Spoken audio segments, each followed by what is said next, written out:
an extension of the question asked about good governance. If you strictly go by what Dave Carr of the IMF had said in the Global Integrity Report, between 1948 and 2008, there was an amount close to $600 billion was taken out of India through what is called the loop line.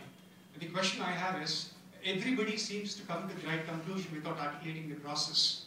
How can we have good governance when every attempt made by the civil society to bring about accountability is being stonewalled by the government? So my issue is all of us realize the fact that good governance comes out of accountability, comes out of transparency. But we do not seem to acknowledge seriously that there is a fundamental problem with the way we treat our movements for bringing about transparency. So I don't think we are walking the talk.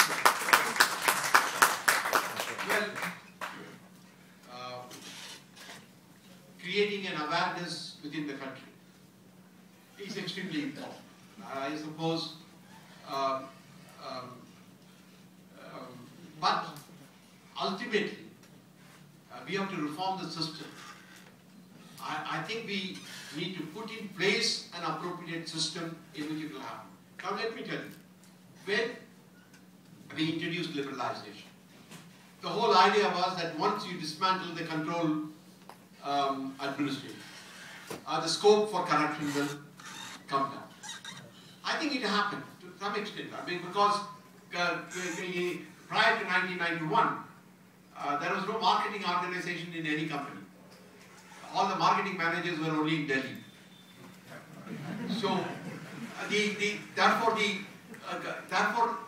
what we should really move towards is to create a system in which the scope, the opportunity for these things is reduced. And to the extent to which discretionary controls exist, I think we need to dismantle them. I think we cannot convert a society into a purely ethical society based upon principles and so on and so forth.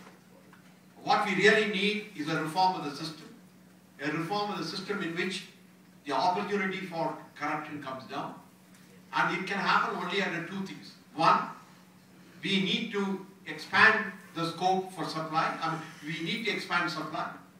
Because it is only in a scarcity economy you always find corruption increasing. And second, we need to have a system in which the scope for corruption comes down. Sir, one question.